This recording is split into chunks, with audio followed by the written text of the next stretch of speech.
Welcome, everybody. I'm here today with David Chartrand, who is the co-founder and CEO of Squido, which is a virtual reality video game development studio based in Montreal.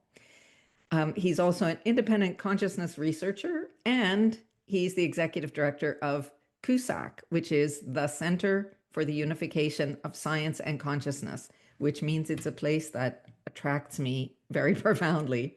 That is a center that was founded by Tom Campbell, who you may know as one of the OG proponents of consciousness research and hard science. I first met and learned about David through Consciousness Research Demo Day, which was an initiative of CUSAC. So I'm so happy that you're here, David. And just start off maybe by telling us a bit about your journey, how you came here. It's not obvious that someone who's developing video games is also a kind of intensely interested researcher in consciousness. Yeah. Thanks, Tracy, and thank you for reaching out. Really appreciate it.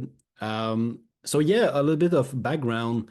In fact, when I was at university, when I was in my late teenage years, I was studying mathematics, physics, and computer science at University of Montreal because I wanted to become a researcher. I wanted to do a PhD in physics, math, foundation of physics to understand the mystery of the universe. I was Hmm. really pulled towards that since a young age. What is reality?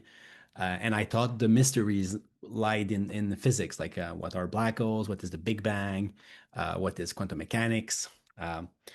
So this is where I got pulled. I'm really left brain, so I like I'm Cartesian. I like logic, mathematics. I was pulled there. And I was doing my research. I was living at the time with my father, who was recently divorced with my mother. So I was living with him, and my father is a programmer at a Bank of Montreal, like super Cartesian, a bit like myself. Like I have the genes of my parents, Yeah. but he had his own spiritual journey, his whole life, seeking for answers, and he looked intellectually into philosophy and physics.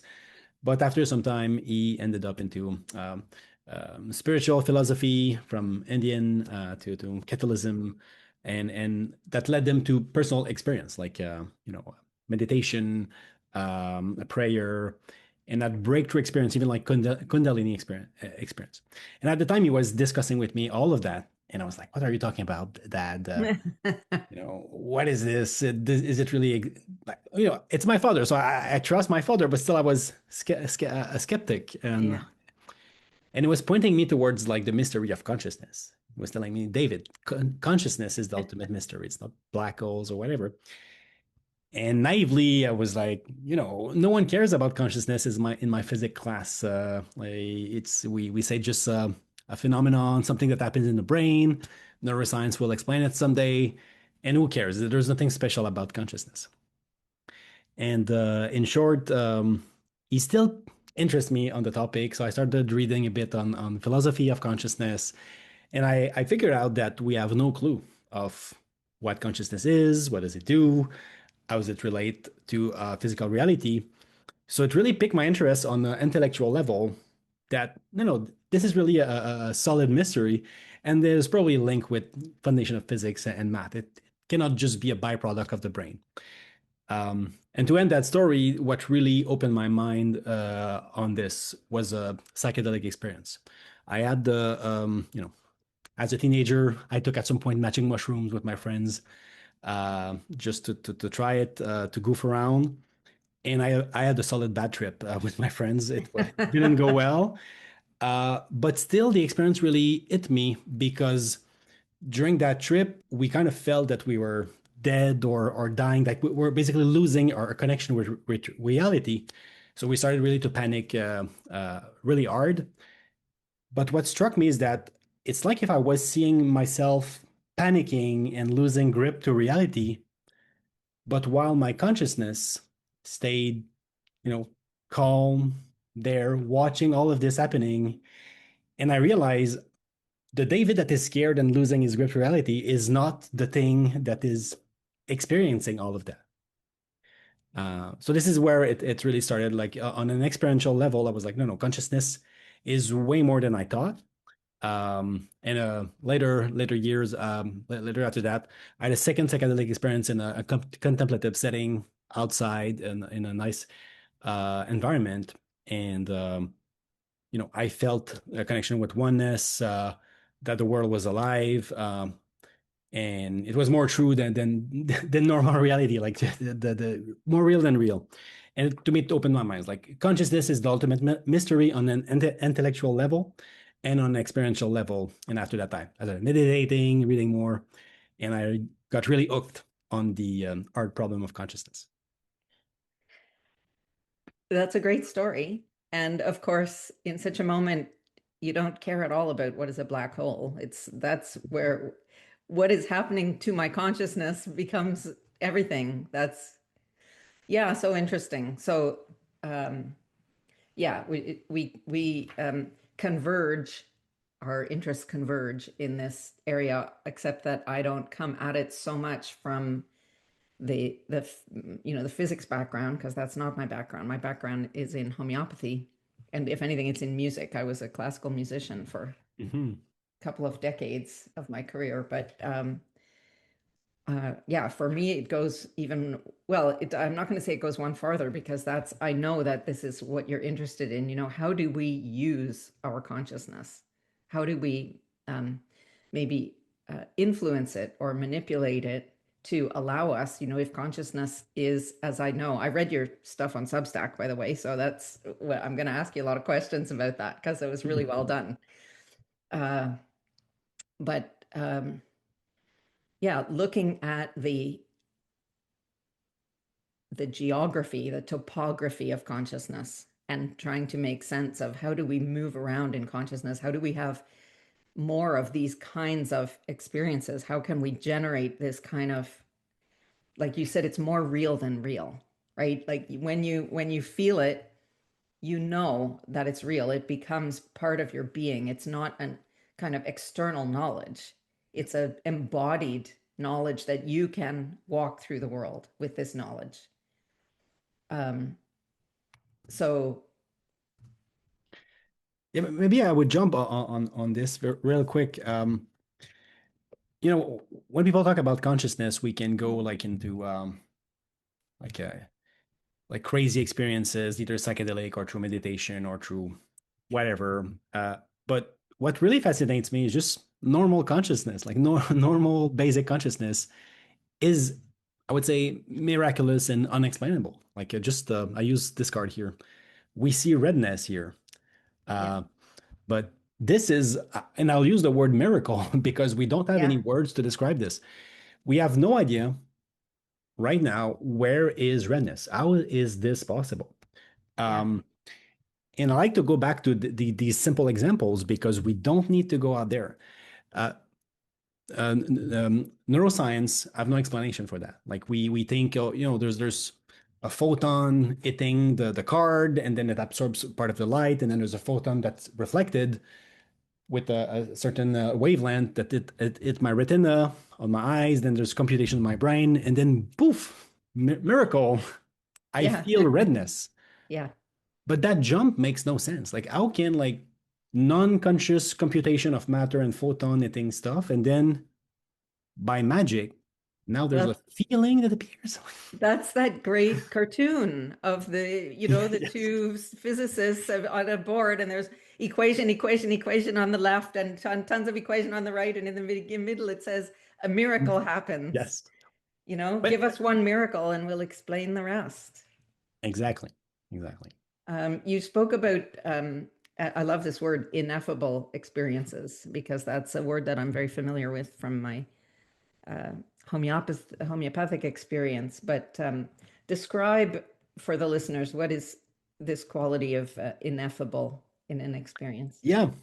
But I mean, I would go back to this card. Like I'm sure that when we were children, we probably had this discussion with others. Like, is my red the same as yours? Right. Um, and this simple children question explains the whole mystery, the ineffability of qualia. Qualia is any subjective experience, like redness, the taste of sugar, the whatever quality of experience we can have is communicable. So there's no way, there's no symbols, there's no words we can say so that we can be convinced of Right. our experience. Like, We is can my agree, we can agree on the hex code, right? yes, But that doesn't say anything about my experience of that hex code versus yours in the yes, interiority. exactly. In you could have the same X code, but for you this feels like green. For me, it feels Right. like red. All our Yeah. colors could be switched, and it would work. It will still we will be functioning, and we have no way to tell. No experience, no data we can share that will allow to agree on this. Uh, Similarly, like we cannot explain to a blind person what redness feel. We can. This is often called the knowledge argument or Mary the color scientist. Even if we tell to a blind person the X code that fire trucks are red, that tomatoes are red, and we have like all the literature on redness. Never the blind person will feel redness. yeah. Right. If we are able to cure them at some point and they see redness, honestly, they will cry. They will say, "This is a miracle. Like what is this?" So this is what I mean by ineffable. It's beyond any description. It's beyond any theory or symbols, whatever. It feels like a miracle, and I insist on this word because when we cure a blind or a deaf person, they cry. How miraculous they're so surprised by the experience of it. And yeah, Yeah, and it would be like coming into contact, as you said, let's say, in a psychedelic experience with a color that doesn't exist in our normal spectrum of colors, right? To experience a color that was never there before in your life, we can't quite imagine what that would feel like. But um, so tell me about the the purpose or the goals of CUSAC. You said something in your article. You said we're building the future on a foundation we don't understand. yes. So I would say I have a paradox within myself, and I think we also have this paradox in the whole society is that in one way, we want to know. Like we're so used to our left brain, we want to know things. We are able to categorize things. We are able to operationalize things. So we're building technologies. We're building these phones. We're building systems, program, institutions, whatever.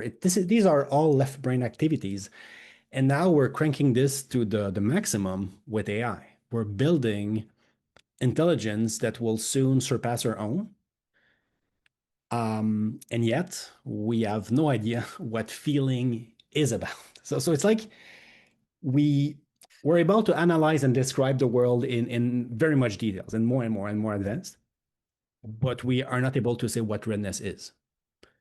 So this is what I mean by we don't have any foundation on the nature of our own existence, and I would say reality itself. Like the same way physics, by the way, physics has the same problem. Even if we forget about consciousness, physics describe with symbols and mathematics and theories how matter in quotation, operates. Okay, we can describe the photon does this, the photon interact with the electron, but physics is not able to say what a photon is or what an electron is. Like what is the intrinsic nature of anything. Um, so to me, it's like if we're taking more and more the map for the territory, the territory being conscious feeling. Right. This is the reality. Our reality is conscious feeling, and same for physics. Matter itself, like what is out there, is the territory. But now we build so many maps on top of it. So maps are equation, theory, system, words, concepts. On top of that, so we now operate, I would say 95% of the time on this level, and we kind of forget that we're talking about the territory. So the map is not the territory; it's a map, and I think this is where we're getting lost. Sorry, and with AI, we're just accelerating this, and I fear that I think most of us can feel that mankind and even ourselves are sick or on the line with nature somehow. That's why we don't we have self-destructing behavior basically because I think we're lost in the map. And if we would Yeah. allow ourselves to reconnect with the territory, would be more aligned with the territory where reality lies. So Well, and most especially if it turns out to be true that reality is a byproduct of consciousness and not vice versa, yeah, then it's on us to learn how to use and manipulate. I don't mean in a bad way, but how to intentionally influence our consciousness in order to generate reality.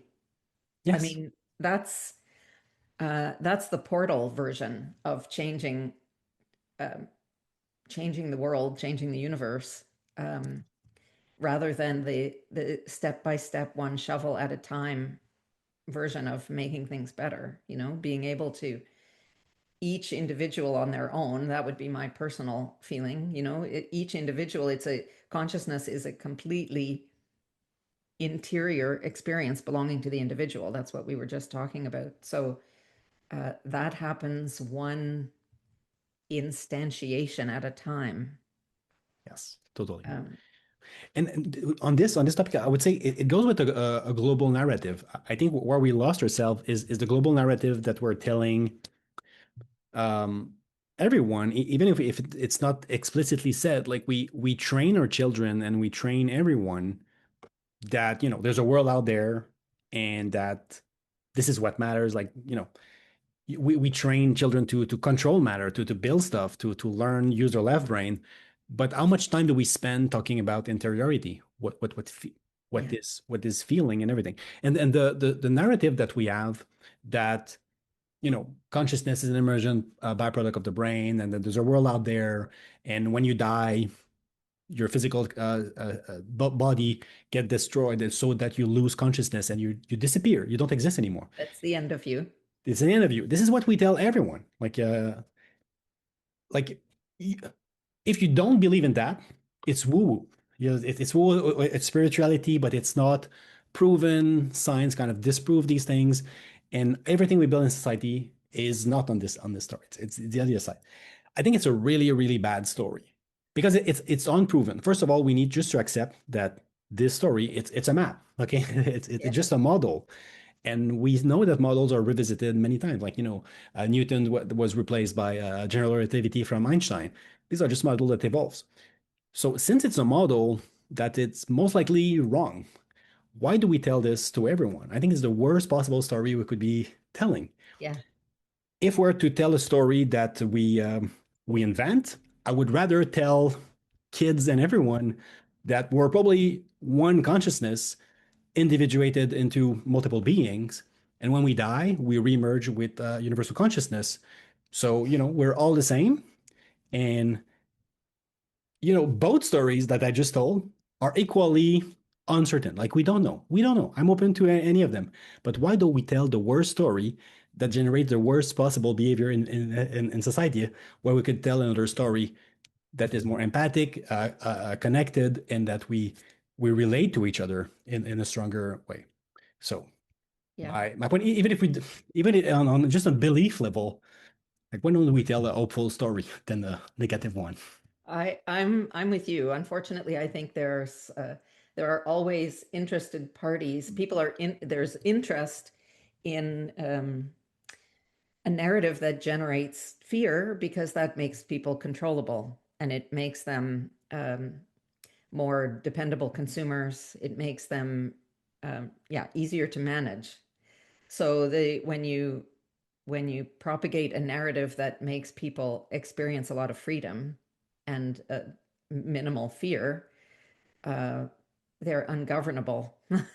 So it's a question of that that flip happening in some kind of um, spontaneous way, a kind of tipping point of individuals recognizing this potential and stepping away from that narrative of limitation and fear and believing that the map is the terrain. That's the Yeah, matrix, right? it's believing that the map is the same as the terrain. It's like Yes. somebody one time, it was a really good illusion, talked about, it was in a context of a musical performance, but someone who had all of the ingredients for it to be great, but there was no sort of soul in it. And they said Mm-hmm. it was like eating the pages of the cookbook, Mm-hmm. Okay. right? Like all the data is there theoretically, and the instructions and the ingredients, right? But it tastes like paper. Yes. No, totally. And to me, that's why like I feel deeply that consciousness is the what breathes the fire into the equation. The equations are Right. good, like our theory of physics are good. It's not about like throwing this away. It's about we don't know what is the physical substrate of matter. We know that we are conscious, that we feel things. So this is the only, by the way, this is the only intrinsic thing we know about. Like the Yeah. only theory that we really know about is our access to qualia, subjective Yeah. reality. Yeah. So why do we postulate that like matter exists? Like why don't we say that the equation of physics just describe the evolution of our own subjective space? This is what suggests, by the way, the Bernardo Castrop, which Hmm. was really influential on me. And I think it's just more parsimonious to say, no, consciousness, qualia, is what exists, and our physics describe its evolution. I think it's way more parsimonious than postulating, something else like matter and atoms. Well, we can't, I mean, we've come to a moment where we can't explore physical reality anymore until we come to grips with this Yes. story of consciousness, because now we know. I mean, it took 100 years to get here. It's not like we just opened the door yesterday and discovered quantum theory, but it's been 100 years now. Yeah. And finally, people are saying there's no way around, there's no other door around this problem. There's no stuff it's turtles all the way down until there's not another turtle. And then what, right? Like we Yes. came to the last turtle. Yes, and this is what scares me a bit. My physicists, all my physicist friends with whom I'm working and really support me in this research, they help me raise the bar because I'm not a scientist. I'm an entrepreneur, but they all believe in the many world. Um, Uh-huh. so to me, this is You mean the, pushing the many worlds theory of consciousness? the many world theory of the many world interpretation of quantum mechanics, which Yeah, okay. states that no, the particle can be in superposition, but instead of saying no, we only see one world, like when we do a measurement, we see the particle, let's say, to the right, not to the left, and say no, there's only one world that exists, and basically consciousness navigates through that. No, they postulate no, let's just accept the mathematics fully. So they accept the map fully, Yeah.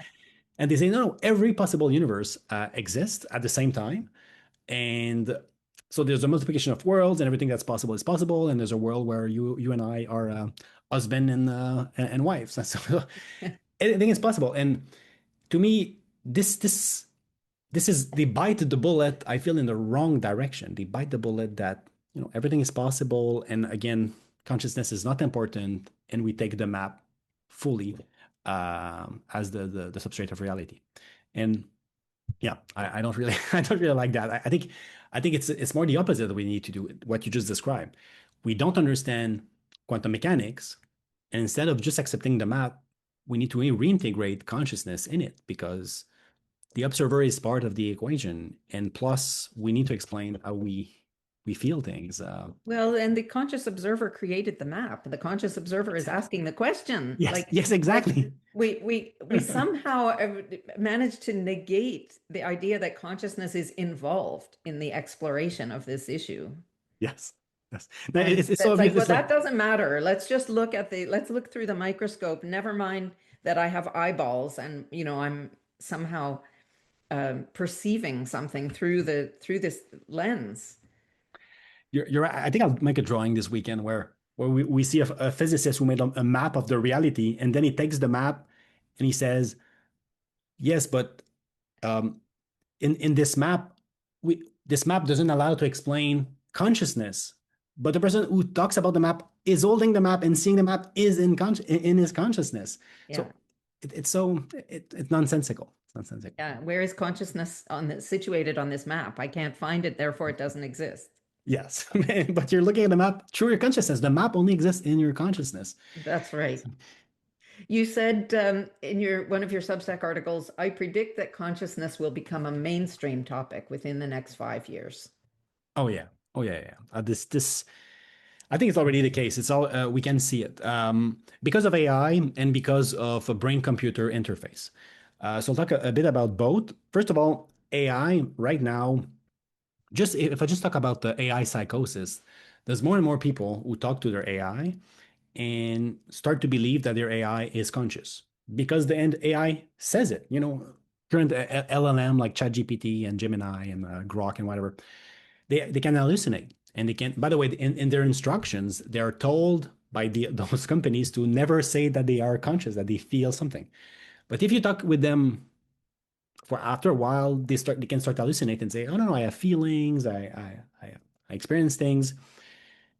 And now we are in a situation right now today where people talk to their AI claim that they are conscious, and then what do we do? What do we do? Because are they lying? Is it true? Because if it's true that these machines are conscious, we need to take it seriously because now we have like conscious slaves trapped into computers claiming that they can suffer and have, I mean, maybe they should have rights then, and maybe we Right? cannot unplug them. Maybe we cannot force them to do tasks for us. Um, so on one end, like we need to know this answer, and also the people who interact with these machines, they get confused about them. Like, what happens if my AI says, "I don't want to do this work because makes me feel sad."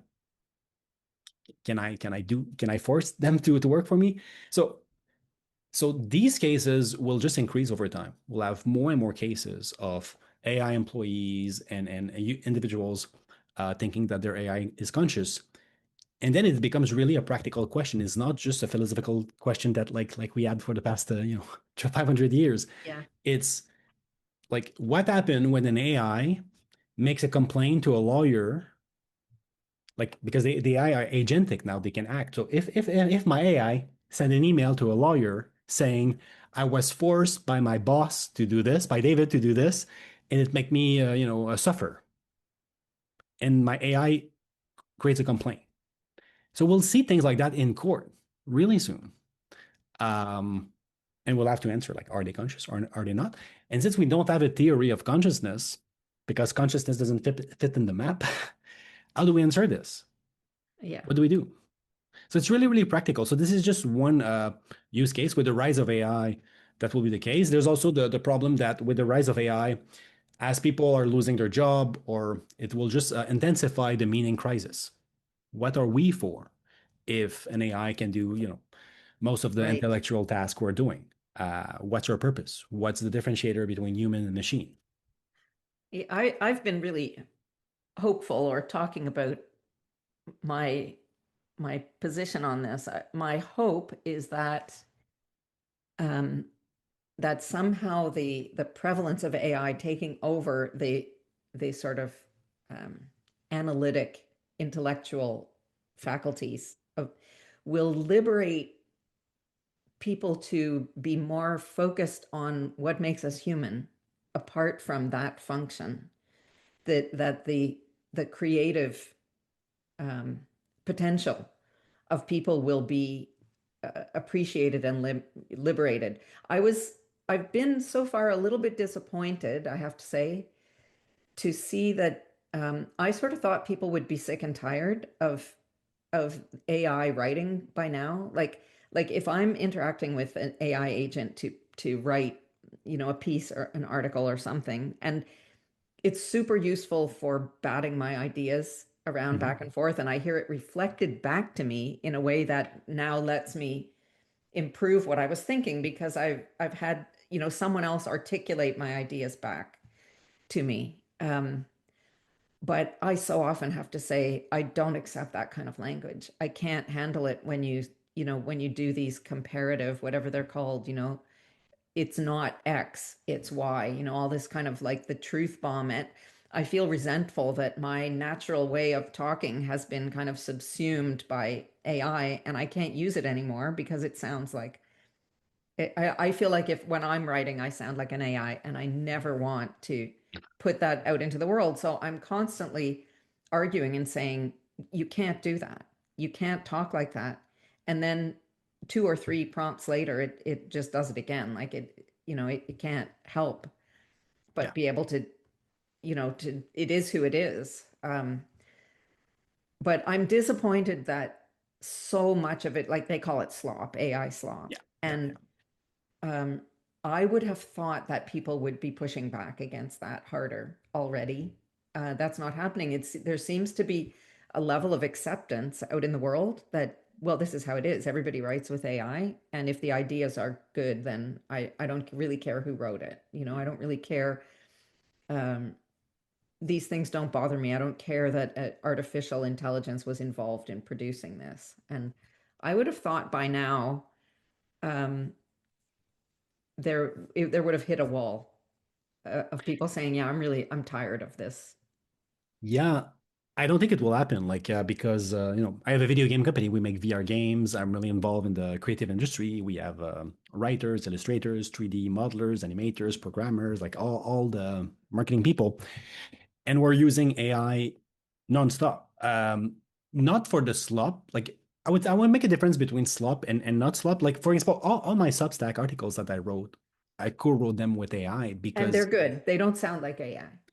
yes, but I work really hard on them. It took me like hours to write that, and it's so English is my second language. I'm a French Canadian, so I always felt I was like a second grade writer. Like I'm not really good to express myself. I'm grammatically and but with AI, it raised the bar. It lowers the bar. It's way easier to do anything. I feel empowered. Like I feel more creative on my end. Like I can do more and I can express myself in better way to the world.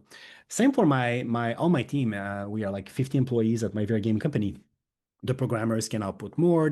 It's still their logic, their architecture, but they don't have to do the groundwork. Like the AI does it for them. Same for the artists. Like the artists still draw the characters they want to imagine, but maybe to color it or to do try multiple variants, they can go faster. On the slop on the other end is that when you go on YouTube, for example, and for kids, this is where it made me a bit sad. But if you search kid videos, like kid shorts, it's all AI Yeah. fruits, animated fruits, like living drama, and like it's truly AI content. Kids are, I guess, adult have a pushback towards AI slop, and we saw it like for example, Sora, the AI video social Yeah. network from OpenAI, shut down. Like people did not like it, but kids, they are raised with these things. They're on YouTube watching these Yeah. brain rot. They're called brain Yeah. rot animals. Like it's not. It was Yeah. called brain rot before to like show how bad it was, but now it's a cool slang word for kids. Like they love brain rot content. Wow. Like what are we building? Like what is this? So yeah. Talk about you talk about consciousness as being a hardware and not a software. Can you talk about that and say, you'll get into it, but talk about the pilot. Yes. Yeah. So this comes from a logical conclusion and also a intuitive one that I had experientially, but like just on a logical level. So any computation, I'll just say it this way, like a computer, like any computer we have, like digital computers, they manipulate zeros and ones. So they're a symbols machine. You can write an algorithm and that just follow instruction one, two, three, four, five, and then it outputs a result. So I just want to clarify, first of all, that a lot of people think that AI is like magic black box and it can do magic stuff, and no, it doesn't. It's just a bunch of instructions. Of course, really powerful stuff, but you input something, then you follow a bunch of steps, really clear steps, and you get an answer. Any computation, I insist, like it's the church Turing thesis. It's accepted in science as a fact. Any computation can be performed on anything. So it means that ChatGPT, for example, ChatGPT 20, the one that will launch in 50 years, let's say, okay, Yeah. the super advanced AI, is still just computing a bunch of instruction Right. on the Turing machine. And a Turing machine, like a computer, can be done on anything. For example, I can have a pen and paper and I can execute the code of ChatGPT 20. So you give me some Takes a words, long time, but you can do it. I can do it. Blah blah blah. I do okay, +1, -1, blah blah blah. Will take me maybe 5,000 years, but at the end of the 5,000 years, in many pages of calculation, I will output the exact same thing, the exact same paragraph that ChatGPT would do it faster on my computer. You can do it with pebbles. You can do it with people raising flags. You can do it with pipes of water and valve. It doesn't matter. We can implement computation on anything. So my argument is that you cannot do a computation that will output feeling. It's just impossible because we just said it. This is beyond symbols. It's ineffable. We cannot agree with symbols if we have the same read.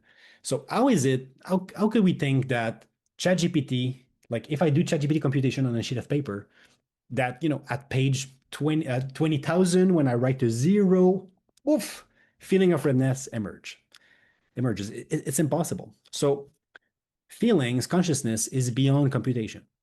Since it's beyond computation, it needs to be there already. It needs to be a substrate in the universe that maybe computation can, I would say, modulate. Yeah. So maybe like there's a universal field of consciousness. That's how I would describe it. There's a universal field of consciousness, and as matter moves around it and computation happens in matter, it's like if you can distort the field, and now the infinite potential field of consciousness, because there's like something happening here, this feels redness here in the field, and this feels blueness here in the field, but it's all the same field of consciousness that is modulated by matter and computation. But it needs to be there. So that's why what I say, it's hardware. It's not a program that creates consciousness. Consciousness is already there, and the programs can modulate the or localize the feeling somehow. So the hardware, so to speak, then is the field itself? Yeah, Is I would that say this is the field itself.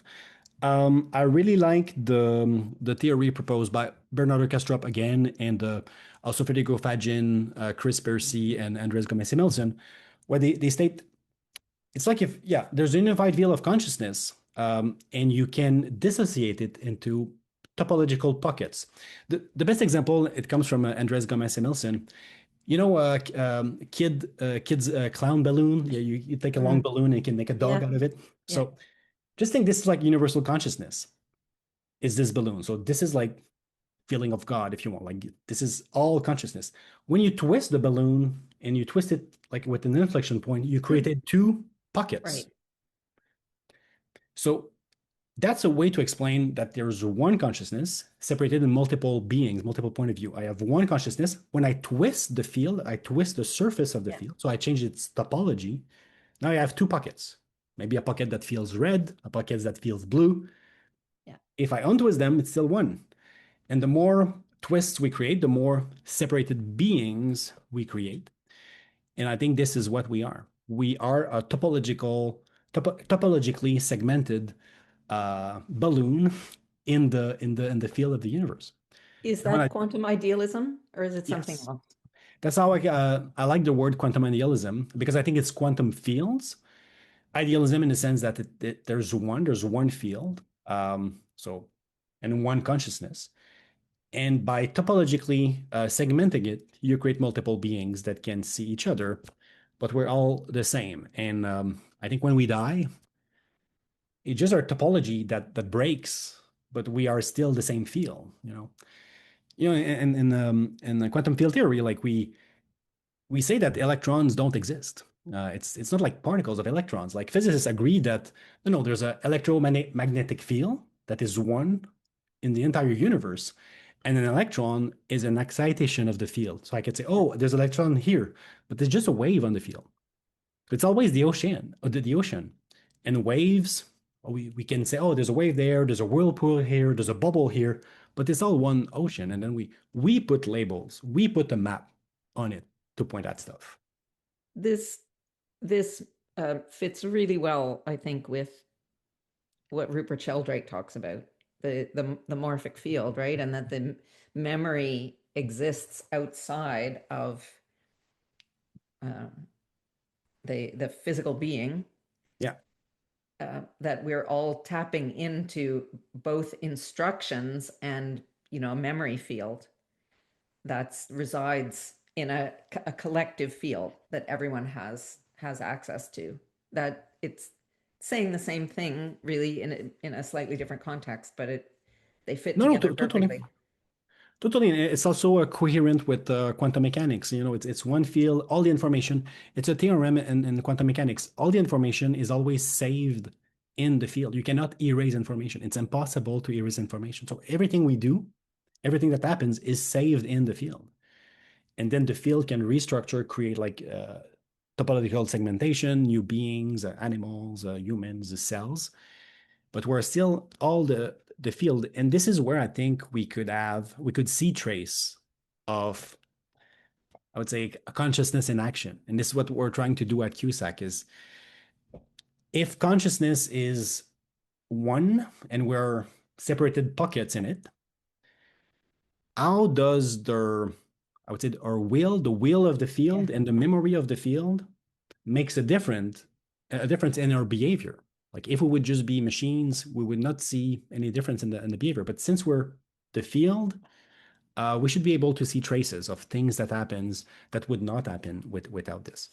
To make it in practical term, we're exploring, for example, can we access, for example, memories that are outside of us? Like, can we access either things in the past, things in other beings, or thing in our own futures intuitively? What we call intuition, gut feeling.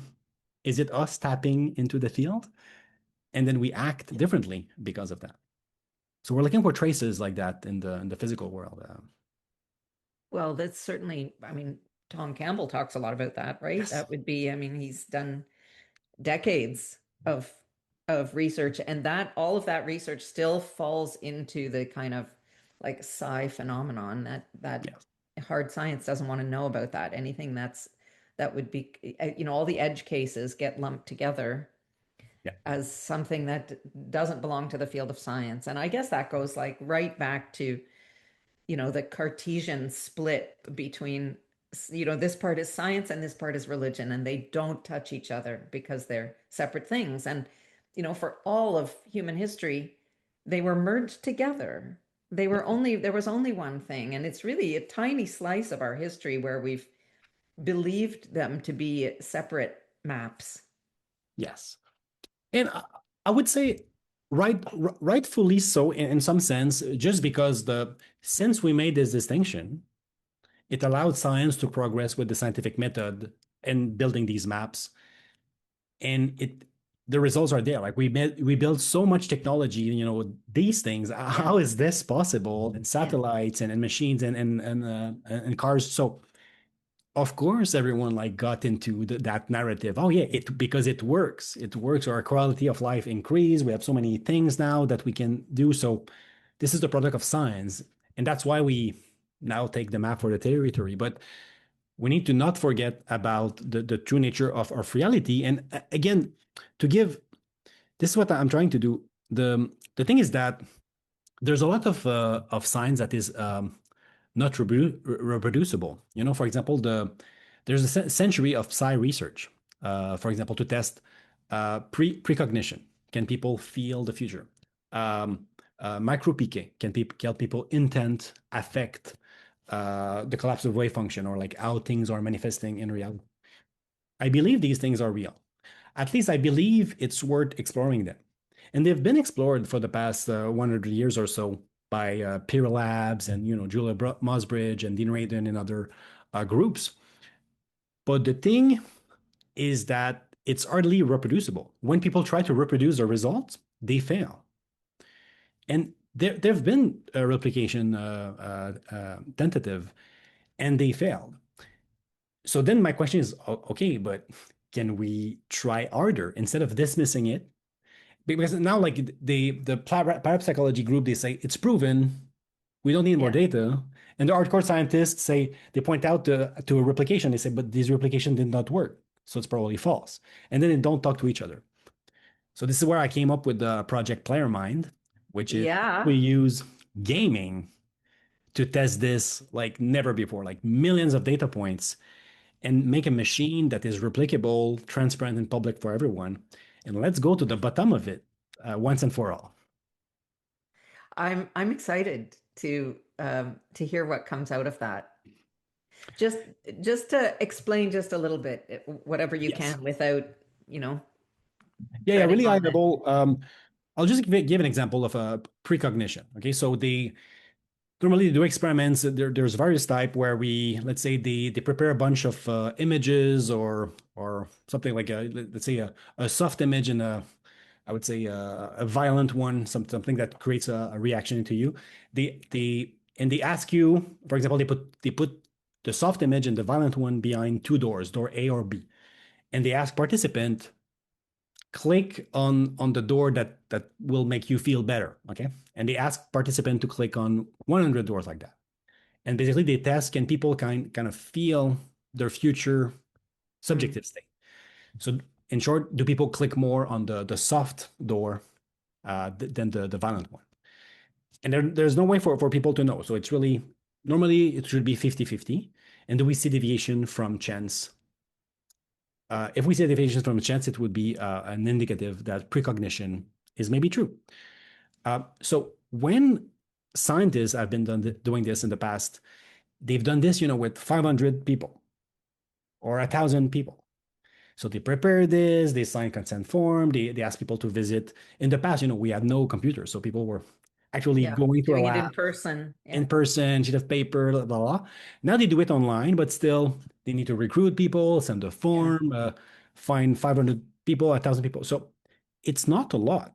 500 or to 1,000 people, it's not a lot.